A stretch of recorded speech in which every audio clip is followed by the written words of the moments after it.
قال الله تبارك وتعالى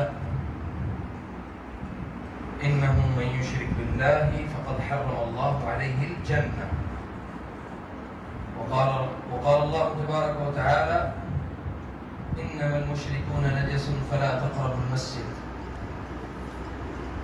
یہ بڑا اہم موضوع ہے جس کے متعلق خاص طور پہ بر صغیر پاک و ہند میں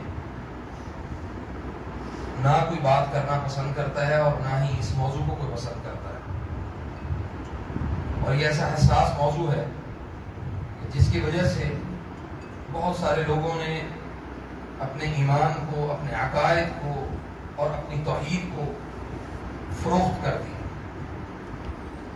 یہ ایک ایسا موضوع ہے جس کے اوپر بات کرنے کے لیے بہت سارے لوگ ڈرتے ہیں، خوف کھاتے ہیں کہ اگر ہم اس پر بات کریں گے تو لوگ یہ نہ کہیں کہ لو جی اب یہ بھی پیر پرستی اور تعویذ دھاگا اور گنڈا اور اس کی طرف چل پڑے.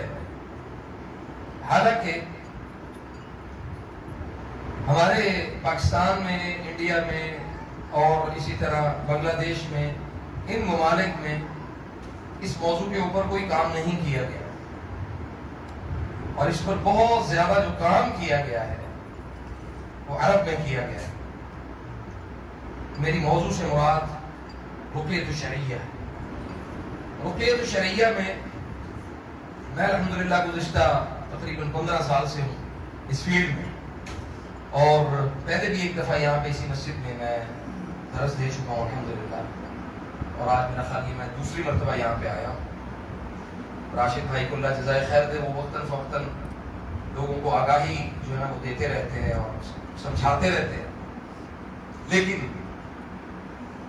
ہماری جو دلچسپیاں ہیں وہ اور چیزوں کا انتخاب کرتی ہیں. ہمارا انتخاب کیا ہوتا ہے سب سے بڑا کہ جی کوئی ایسا شخص ہو یا کوئی ایسا انسان ہو وہ آئے یا ہم اس کے پاس جائیں، بس وہ پھونک مارے اور سب کچھ ٹھیک ہو جائے. ایسا ہی وہ پھونک مارے اور وہ سب کچھ ٹھیک ہو جائے. اور یہی سب سے بڑا شیطان کا فریب ہے جس میں سب سے زیادہ اس وقت اہل الحدیث مبتلا ہے. بڑی معذرت کے ساتھ سب سے زیادہ اس میں اہل الحدیث مبتلا ہے. اس کی وجہ کیا ہے؟ تعلیم اس حوالے سے نہ ہونا، اس حوالے سے لوگوں کو آگاہی نہ ہونا، اس حوالے سے لوگوں کو اویئرنس نہ دیے جانا، اور اس حساس موضوع پر بات کرنے سے گریز کرنا. ایک عربی شاعر ہیں، انہوں نے بڑی خوبصورت ایک بات کی. انہوں نے کہا کہ انسان جو ہے وہ یعنی زندگی کا جو مرکز اور محور ہے وہ 8 چیزوں کے اوپر چلتا ہے: شفا اور بیماری، خوشی اور غمی، تندرستی اور فراوانی، اور آخر میں آسودگی اور انسان کا اخلاق یعنی دین. اگر آپ مجموعی طور پہ دیکھیں کہ ہماری زندگی کا جو محور ہے وہ ان 8 چیزوں کے اوپر مشتمل ہے. کبھی ہم غم میں مبتلا ہیں، کبھی ہم آسودگی میں، کبھی ہم راحت میں ہیں، کبھی خوشی میں ہیں، کبھی غم میں ہیں، اور کبھی ہم بیماری میں ہیں اور کبھی شفا میں. یہ جو سرکل ہے اللہ تعالیٰ کا بنایا ہوا، اس سرکل کو سمجھنا ہی ہمارے لیے ضروری ہے. اگر آج میری بات اگر 50 لوگ بیٹھے ہیں تو 50 میں سے 10 کو سمجھ آ جائے نا، تو اللہ کے فضل سے میں سمجھتا ہوں کہ میرا آنے کا مقصد پورا ہو باذن اللہ. اب یہاں پہ جب ہم اس موضوع کے اوپر بات کرتے ہیں تو اکثر لوگ بڑی معذرت کے ساتھ، بہت ساری ایسی چیزیں تلخ باتیں بھی ہو سکتی ہیں میری، لیکن معذرت کے ساتھ ان کو ذرا قبول کیجیے گا کہ لوگ اکثر یہ کہتے ہیں کہ یہ دھندا ہے، یہ کاروبار ہے، یہ بزنس ہے، یہ آپ کا بزنس ہے، آپ اس کو کمائی کا ذریعہ بنا کے بیٹھے.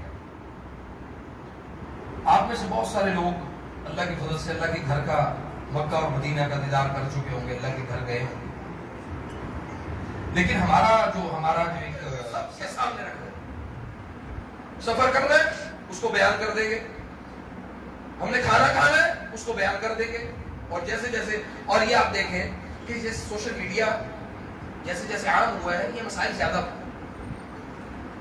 کیوں زیادہ ہوئے ہیں؟ اسٹیٹس لگ رہے ہیں، یہ میں نے کھانا کھایا ہے، یہ میں نے فلاں کو ملا ہے، میں نے یہ فلاں کے پاس گیا ہوں، فلاں کے ساتھ یہ ہوا، فلاں کے ساتھ یہ ہوا، اور جناب ہم نے اس کو بیان کیا کمپلیٹ مکمل طور پہ لوگوں کو جب بیان کرنا شروع کیا تو بھائی میرا تو کوئی راز رہا ہی نہیں، میں نے تو اپنے آپ کو لوگوں کے سامنے اوپن کر دیا، اپنی نعمتوں کو۔ نبی صلی اللہ علیہ وسلم نے فرمایا کل ذی نعمت محسود، کیا آپ کے پاس زندگی ہے، آپ کے پاس سانس ہے، آپ کے پاس راحت ہے، اولاد ہے، نعمتیں ہیں، اموال ہیں، جائیداد اور وراثت ہے، جو نعمت اللہ نے آپ کو دی ہے اس پر حسد کیا جائے۔ یاد رکھیں شیخ حسینین صالح حسینین کا بھی ایک قول ہے، انہوں نے کہا کہ اگر تیرے پاس ایک دینار ہے یا ایک درہم ہے اس سے بھی حسد کیا جا سکتا ہے، کوئی بڑی نہیں، اور حاسد کون ہوگا؟ جس کے پاس وہ نعمت نہیں ہوگی، وہ بھائی بھی ہو سکتا ہے، کیا بھائیوں کے درمیان حسد نہیں ہوتا؟ کیا بہنوں کے درمیان حسد نہیں ہوتا؟ کتنی بہنیں، سگی بہنیں میں نے دیکھی ہیں جنہوں نے اپنے بھائیوں کے گھر اجاڑ دیا۔ کیوں اجاڑے؟ وہ اپنی اولاد کے لیے سب کچھ کر رہا ہے، ہمارے لیے کیوں نہیں کچھ کر رہا؟ آج کا واقعہ ہے کہ بھائی کے گھر ایک بہن رہتی ہے اور بھائی کی بیوی جا کے وہ عملیات والے کے پاس جا کے 5,000 روپے دے کے، صرف ہماری زندگیاں اتنی سستی ہو گئی ہیں کہ 500,000 دے کے یا 5,000 دے کے کسی کو بھی برباد کر دو، اور یہ عقیدے کے خلاف نہیں ہے۔ یہ بات کوئی اگر یہ کہے کہ یہ عقیدے کے خلاف ہے، میں اس کو ثابت کر سکتا ہوں کہ یہ عقیدے کے خلاف نہیں ہے۔ میرا اور آپ کا ایمان ہے کہ ما لا یضرهم ولا ينفعهم، اللہ کے علاوہ نہ کوئی نفع دے سکتا ہے نہ نقصان دے سکتا ہے۔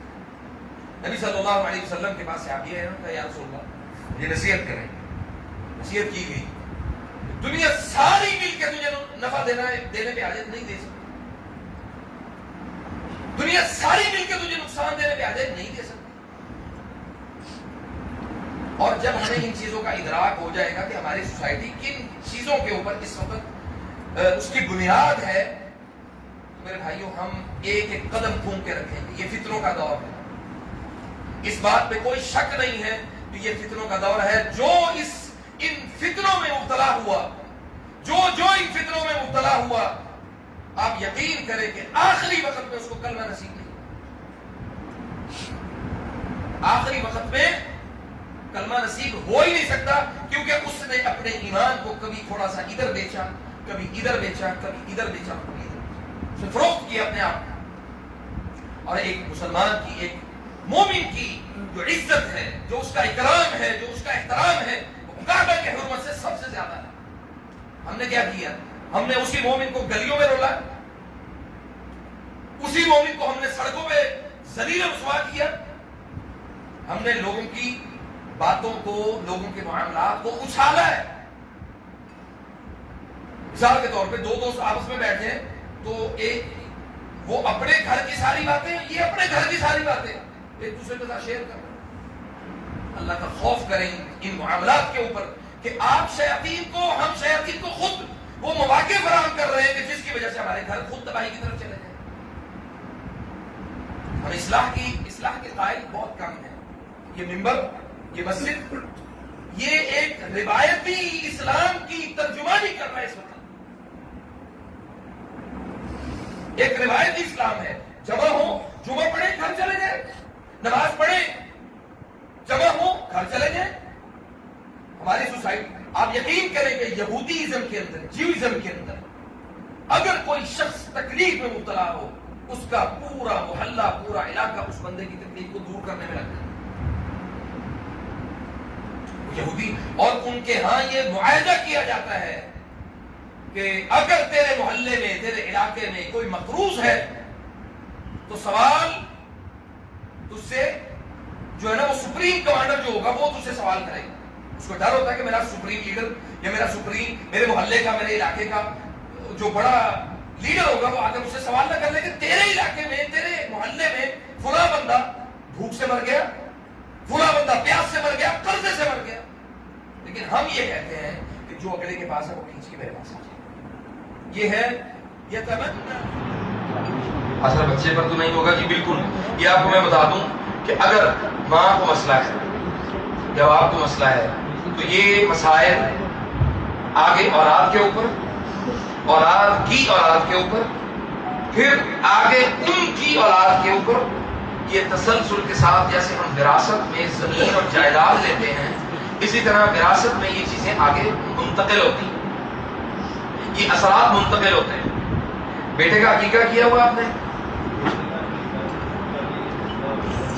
نہیں, عقیقہ کیا ہوا ہے. سب سے پہلے بیٹے کا عقیقہ کرے, پھر بھی وہ آپ کے ذمہ ہے, جبکہ اس کا خرچ آپ کے اگر ذمہ ہے تو اس کا عقیقہ بھی آپ کے ذمہ ہے.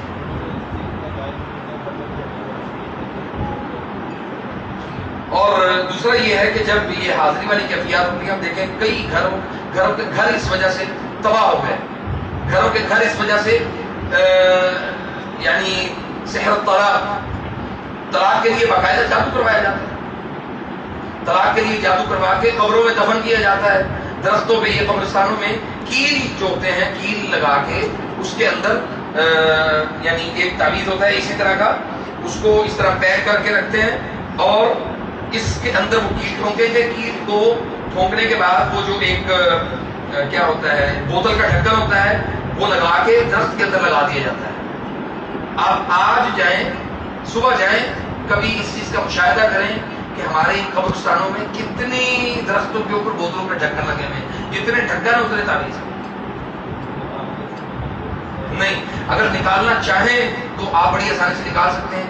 گلوز پہن کے رکھیں, وہ تاثیر آپ کے جسم میں منتقل نہیں ہونی چاہیے, اس کی تاثیر آپ کے جسم کو نہیں ٹچ کرنی چاہیے. اور یہی ہے جیسے کہ اللہ نے فرمایا نا قرآن میں, الذی یتخبطہ الشیطان الذین یأکلون الربا لا یقومون الا کما یقوم الذی یتخبطہ الشیطان من المس. شیطان مس کرتا ہے اور پھر اس کے بعد ان کو مخبوط کر دیتا ہے. مخبوط کرنے سے مراد کیا, وہ بندے کی سینس لیس ہو جاتا ہے, سمجھ ہی نہیں آ رہی, پھر آہستہ آہستہ وہ بندہ پاگلپن کی طرف چلا جاتا ہے. واپس آئے تو انہوں نے کہیں تھی اپنے جسم کی تاثیر بھی ہمیں دے, جسم کی تاثیر ان سے حاصل کرے اور وہ تاثیر کے ساتھ اس بچے کو نہلائیں, ساتھ اس کے عقیقہ بھی کریں. اچھا جی, گھر میں گوشت کے ٹکڑے گرے ہوئے دیکھنا, یعنی حقیقت میں دیکھنا, یہ انفیکشنل جو بیماری یعنی شیاطین کی طرف سے جو ڈیزیز ہے, ایسی ڈیزیز, ایسی بیماری جو آپ کے جرنل مین آرگنز کو ڈیمیج کرنے کے لیے سحر کیا جاتا ہے, یہ اس کے لیے, جس میں آپ کا لیور, آپ کی جو انتڑیاں ہیں, آپ کا جگر ہے, آپ کا معدہ ہے, آپ کے گردے ہیں, ان چیزوں کو ڈیمیج کرنے کے لیے یہ سحر کیا جاتا ہے کہ انسان کسی, اور یہ انتقام کا جو جادو ہوتا ہے یہ اس کی ایک علامت ہے.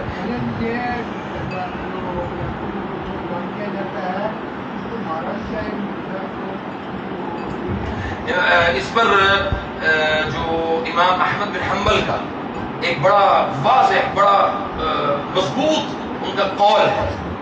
انہوں نے کہا کہ اگر ایسے مریض کو ایسے مارا جائے جیسے اونٹ کو مارا جاتا ہے,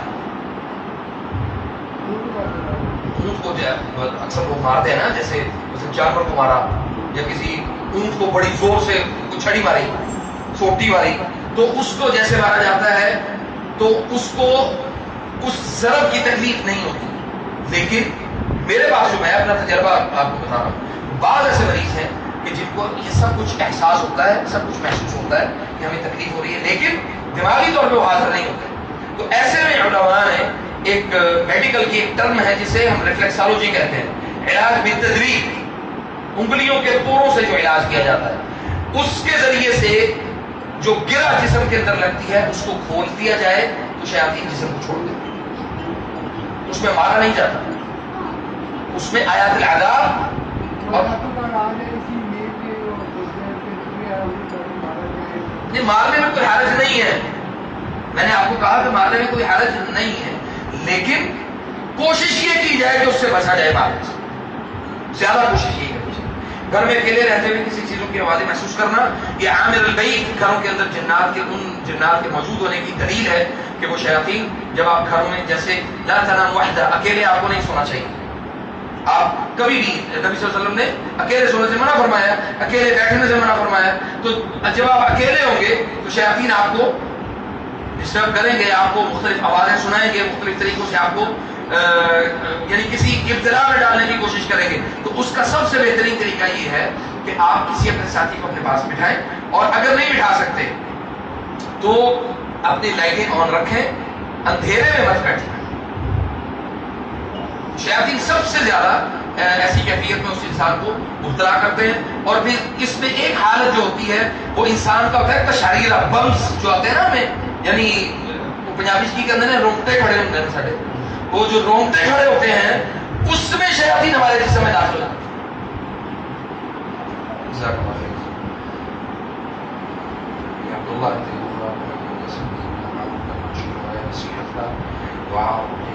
انشاءاللہ جی ام عبداللہ ہم انشاءاللہ رقیہ بھی کریں گے۔ اور یہ بڑا اہم، آج میری جو ہے وہ ہماری اس بہن سے بات ہوئی تھی صبح، تو یقین کریں کہ بڑی تکلیف ہوئی۔ جیسے ہمارے مختلف ادارے ہیں دین کے کام کرنے والے، النور ہے، الہدا ہے، اور اسی طرح بہت سارے ادارے جو خواتین کی دعوت کا کام کر رہے ہیں، ان میں قرآن و سنت کی ترویج کا کام کر رہے ہیں۔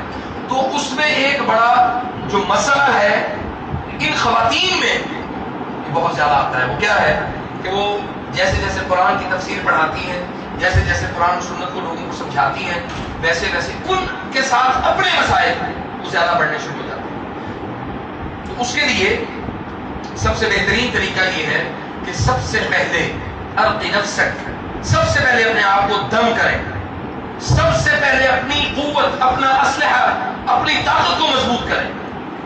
ہم کیا کرتے ہیں کہ ہم سب سے پہلے لوگوں کو بتاتے ہیں، پھر اس کے بعد جب ہمارے اپنے ساتھ مسائل شروع ہو جاتے ہیں، وہ لوگ بھی، آپ لوگوں کو دعوت کا کام کرنے سے بھی باز آ گئے اور خود بھی اس کام کو چھوڑ دیا۔ حالانکہ ان کاموں میں بہت زیادہ جو مسائل جو پیدا ہوتے ہیں وہ صرف اس وجہ سے پیدا ہوتے ہیں کہ ہمیں صحیح طور پہ اس کی معلومات نہیں ہوتی۔ تو خواتین کے لیے میری یہ نصیحت ہے، میری بہنیں ہیں، اللہ ان کو جزائے خیر دے، جو دعوت کا کام کرنا چاہتی ہیں وہ سب سے پہلے اپنی عادت بنائیں۔ واللہ العظیم میں نے عرب کی بہت ساری فیملیوں کو میں نے وزٹ کیا، ابھی تقریباً 15-20 دن پہلے میں سعودی عرب میں تھا، تو میں نے بہت ساری فیملیوں کو وزٹ کیا۔